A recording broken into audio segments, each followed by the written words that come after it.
খবর সন্ধান ইউটিউব চ্যানেলে আপনাদের প্রত্যেককে স্বাগত জানাচ্ছি। আজকে 28 নভেম্বর 2025 সাল শুক্রবার। এই মুহূর্তে দুইটি গুরুত্বপূর্ণ আপডেট পাওয়া যাচ্ছে। একদিকে বঙ্গোপসাগরে শ্রীলঙ্কার সংলগ্ন দক্ষিণ পশ্চিম বঙ্গোপসাগরে একটি ঘূর্ণিঝড় তৈরি হবার সম্ভাবনা রয়েছে, পরিষ্কার করে জানিয়ে দিলেন আবহাওয়া দপ্তর। এটা কি বাংলার দিকে প্রভাব বিস্তার করতে পারবে? চাষি বন্ধুরা অবশ্যই জানবেন যে এ থেকে বৃষ্টি আসবে কিনা। তবে প্রথমেই জানাই, বৃষ্টির সম্ভাবনা খুব কম বাংলার দিকে। অন্যদিকে আরেকটি যে ঘূর্ণিঝড় সেনিয়ার, সেটা আমরা জেনে গিয়েছিলাম তৈরি হয়েছিল। সেটির যা এই মুহূর্তে গতিপথ রয়েছে, সেটা প্রথমে একটু পশ্চিম দিকে এগিয়ে এসেছিল এবং এই মুহূর্তের যা তথ্য রয়েছে সেটা পূর্ব দিকে আবার ঢুকেছে, অর্থাৎ ঠিক এই জায়গায় এই মুহূর্তে অবস্থান করছে এবং শক্তি হারিয়ে এই মুহূর্তে একটা গভীর নিম্নচাপ আকারে অবস্থান করছে। আর পাশেই একটা বড় সিস্টেম রয়েছে, যেহেতু তার টানে একটা রয়েছে, তাই তার টানে সেই দিকেই যাওয়ার সম্ভাবনা আমরা লক্ষ্য করতে পারছি। এটাই বলেছেন ভারতীয় আবহাওয়া দপ্তর। সুতরাং এখান থেকে যে ঝড় বৃষ্টিটা হবে বা হচ্ছে, এই সমস্ত রাষ্ট্রগুলোর দিকে হবার সম্ভাবনা। এর কোনো প্রভাব বাংলা বা ভারতের দিকে আসবে না, কারণ সেটা অন্যদিকে ঘুরে চলে গেছে। তাই এটা নিয়ে আমরা বিশেষ কিছু আলোচনা করছি না। তবে এর জন্য মৎস্যজীবীদের সতর্কবার্তা অবশ্যই রয়েছে। বিশেষ করে রয়েছে দক্ষিণ পূর্ব বঙ্গোপসাগর এবং সঙ্গে রয়েছে সংলগ্ন ইন্দোনেশিয়া, এছাড়া রয়েছে মালয়েশিয়া। এই সমস্ত জায়গাগুলোতে মৎস্যজীবীদের যেতে নিষেধ করা হয়েছে। আমরা আলোচনা করব বঙ্গোপসাগরের সিস্টেমটাকে নিয়ে। বঙ্গোপসাগরের সিস্টেম বলতে একটি নিম্নচাপ তো আগেই তৈরি হয়েছিল। আজকের যা পূর্বাভাস রয়েছে, একটি অতি গভীর নিম্নচাপ তৈরি হবার সম্ভাবনা রয়েছে শ্রীলঙ্কা এবং দক্ষিণ পশ্চিম বঙ্গোপসাগরে। তো এখান থেকে যা আপডেট আমরা পাচ্ছি, সেটা আস্তে আস্তে উত্তর এবং উত্তর পশ্চিম দিকে এগোনোর কথাই বলছেন ভারতীয় আবহাওয়া দপ্তর। অর্থাৎ সিস্টেমটা পুরো এইভাবে এগোতে পারে এবং এগোনোর পর আস্তে আস্তে সেটা উত্তর তামিলনাড়ু এবং দক্ষিণ অন্ধ্রপ্রদেশে আছড়ে পড়ার সম্ভাবনা রয়েছে একটি সাধারণ ঘূর্ণিঝড় হিসাবে 30 নভেম্বর তারিখের মধ্যে। এই পর্যন্ত একটা পূর্বাভাস এখনও পর্যন্ত আমরা পেয়েছি। তো আমরা যেটা দেখতে পাচ্ছি, মূলত আজকে বিশেষ করে বিকালের দিকে যা পরিস্থিতি রয়েছে, তাতে শক্তি আরও বাড়াচ্ছে সিস্টেমটা, শ্রীলঙ্কা সংলগ্ন দক্ষিণ পশ্চিম বঙ্গোপসাগরের সিস্টেমটা। এবং আস্তে আস্তে 29 তারিখের দিকের যা পূর্বাভাস আমরা পাচ্ছি, সেটি অবশ্যই একটি ঘূর্ণিঝড়ের আকার নিতে চলেছে। তবে বিরাট শক্তিশালী ঘূর্ণিঝড় কিন্তু নয়। এবং এই ঘূর্ণিঝড়টি আস্তে আস্তে এগিয়ে যাবে উত্তর এবং উত্তর পশ্চিম দিকে। তো আমরা যেটা দেখতে পাচ্ছি, উপকূলে বেশ কিছুটা প্রবেশ করছে 29 তারিখে। 29 তারিখে সন্ধ্যার দিকে কিছুটা প্রবেশ করছে এবং 30 তারিখের দিকে যা পূর্বাভাস আমরা পাচ্ছি, 30 তারিখ মূলত দুপুরের মধ্যে সেটি উপকূলে আঘাত হানতে পারে। অর্থাৎ 29 তারিখ রাত থেকে 30 তারিখ দুপুরের মধ্যে। এবার উপকূলে আঘাত আনার পরই শক্তি হারাবে, একটি অতিগভীর নিম্নচাপে পরিণত হওয়ার পর সিস্টেমটা আরও উত্তরমুখী হয়ে এগোবে, অর্থাৎ চেন্নাই, নেল্লোর এই সমস্ত জায়গার দিকে। প্রথমে আমরা যেটা লক্ষ্য করতে পারলাম, ঠিক এই জায়গাতে আঘাত এনে সেটা গভীর নিম্নচাপ হিসাবে এই দিকে এগোবে, যার ফলে দক্ষিণ অন্ধ্রপ্রদেশ সংলগ্ন জায়গাগুলোতে ব্যাপক বৃষ্টি এবং ঝোড়ো দমকা হওয়ার সম্ভাবনা রয়েছে 30 তারিখ এবং ডিসেম্বরের 1 তারিখের দিকে। প্রথমেই যে আপডেটটা আবহাওয়া দপ্তর দিয়েছেন, তাতে আজকে 28 তারিখের দিকে রয়েছে তামিলনাড়ু, পুদুচেরি, করাইকল এই সমস্ত জায়গাতে লাল সতর্কবার্তা। ভারী থেকে অতি ভারী বৃষ্টি হবে। কেরল এবং মাহের দিকে ভারী বৃষ্টির কথা বলা হয়েছে।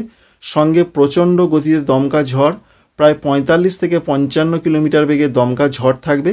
এবং এই সিস্টেমটা যখন আস্তে আস্তে এগোবে, তামিলনাড়ু, পুদুচেরি, করাইকলের দিকে আজকে এবং আগামীকাল রয়েছে লাল সতর্কবার্তা এবং 30 তারিখে সিস্টেমটা আরও উত্তরমুখী হয়ে এগোবে, যার ফলে দক্ষিণ অন্ধ্রপ্রদেশে প্রভাবটা সবথেকে বেশি পড়বে 30 নভেম্বর এবং 1 ডিসেম্বর তারিখে। তখন সেখানে প্রচণ্ড ঝড় বৃষ্টির একটা পূর্বাভাসের কথা ইতিমধ্যে জানানো হয়েছে। তো আমরা একবার দেখে নেবার চেষ্টা করব বৃষ্টি মোড থেকে, যে বৃষ্টি মোডে কতটা বৃষ্টি দেখতে পাচ্ছি আমরা। তো বৃষ্টির যা অবস্থান আমরা দেখতে পাচ্ছি, তামিলনাড়ু, পুদুচেরি, করাইকল এবং সংলগ্ন জায়গাগুলোতে ব্যাপক বৃষ্টির একটা সম্ভাবনা বা পূর্বাভাস রয়েছে। আর এটি একটি ঘূর্ণিঝড়ের আকার নিতে পারে, এটাও বলেছেন আইএমডি। সেটা 30 নভেম্বর তারিখের মধ্যে আমরা দেখতে পাচ্ছি যে 29 এবং 30 তারিখের মধ্যে সেটা আছড়ে পড়ছে। এই ঘূর্ণিঝড়ের নাম হচ্ছে দিতোয়া, অর্থাৎ এর ইংলিশ স্পেলিংটা হচ্ছে DITWAH। বাংলার ক্ষেত্রে স্পেলিংয়ে বিভিন্ন জায়গায় বিভিন্ন রকম হতে পারে। যাই হোক, দিতোয়া এর নাম হতে পারে এবং এই নামকরণ করেছে ইয়েমেন। সুতরাং বোঝা গেল যে দিতোয়া ঘূর্ণিঝড় আবার কিন্তু এগিয়ে আসছে। তবে বাংলায় এর কোনো প্রভাব আমরা দেখতে পাচ্ছি না। কোনো রকম বৃষ্টির সম্ভাবনা 30 তারিখেও আমরা দেখতে পাইনি। যেমন পশ্চিমবঙ্গের, দক্ষিণবঙ্গের কলকাতা, হাওড়া, হুগলি থেকে শুরু করে যেমন ঝাড়খণ্ড রয়েছে, পশ্চিমবঙ্গের উত্তরবঙ্গ রয়েছে, বাংলাদেশ রয়েছে, উত্তর পূর্ব ভারত, এর কোনো প্রভাব পড়ার সম্ভাবনা এখনও পর্যন্ত আমরা ডিসেম্বরের 1 তারিখেও দেখতে পাচ্ছি না। তবে বৃষ্টিটা উড়িষ্যা, দক্ষিণ উড়িষ্যা পর্যন্ত হালকাভাবে আসতে পারে, সেই সম্ভাবনা একটু রয়েছে। কিন্তু পশ্চিমবঙ্গের, দক্ষিণবঙ্গে যা পূর্বাভাস আমরা 5, 6, 7, 8, 9, 10 ডিসেম্বর তারিখ পর্যন্ত এটাই দেখতে পাচ্ছি, কোনো রকম বৃষ্টির সম্ভাবনা নেই। সুতরাং চাষি বন্ধুরা মোটামুটি একটা নিশ্চিন্ত যে বাংলায় এর প্রভাবটা আসছে না। এটা এই মুহূর্তের আপডেট, যে কোনো সময় কিন্তু যে কোনো কিছু ঘুরে যেতে পারে, ওয়েদার এরকমই হয়। তো মোটামুটি একটা বলা যেতে পারে, এবং ভারতীয় আবহাওয়া দপ্তর যখন কিছুটা বলেই দিয়েছেন যে সেটা উত্তর তামিলনাড়ু এবং দক্ষিণ অন্ধ্রপ্রদেশের দিকে আসছে, সুতরাং সিস্টেমটা এই দিকেই, দক্ষিণ ভারতেই তার প্রভাবটা সব থেকে বেশি বিস্তার লাভ ঘটাবে। এবার পশ্চিমবঙ্গের ক্ষেত্রে কী কী আপডেট রয়েছে সেটা দেখানোর আগে আপনাদের অন্য মডেল থেকে একবার দেখিয়ে দেওয়ার চেষ্টা করব যে সেই মডেল থেকে কি আমরা দেখতে পাচ্ছি।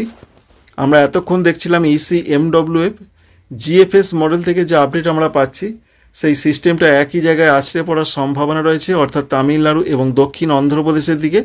এবং বৃষ্টির যা পূর্বাভাস আমরা দেখতে পাচ্ছি, বৃষ্টিও কিন্তু বাংলার দিকে কোনো রকম আসার সম্ভাবনা নেই। সুতরাং মোটামুটি নিশ্চিন্ত যে বাংলার ক্ষেত্রে সেরকম বড় দুর্যোগের কোনো রকম সম্ভাবনা নেই। ইতিমধ্যে আবার ভারতীয় আবহাওয়া দপ্তর নতুন করে একটা আপডেট দিয়েছেন, আগামী 2 দিন পশ্চিমবঙ্গে, দক্ষিণবঙ্গে তাপমাত্রা 2 থেকে 3 ডিগ্রি বাড়বে, ফলে ঠান্ডা পরিস্থিতি একটু কমতে পারে। তো আমরা একবার দেখার চেষ্টা করব আজকে তাপমাত্রা কোথায় কেমন থাকার সম্ভাবনা রয়েছে। আজকে 28 তারিখে যেটা লক্ষ্য করতে পারছি, তাতে কলকাতা, হাওড়া, সঙ্গে রয়েছে অন্যান্য পার্শ্ববর্তী জায়গায় যেমন মেদিনীপুর, এদিকে তাপমাত্রা থাকতে পারে 18 থেকে 19 ডিগ্রি সেন্টিগ্রেড।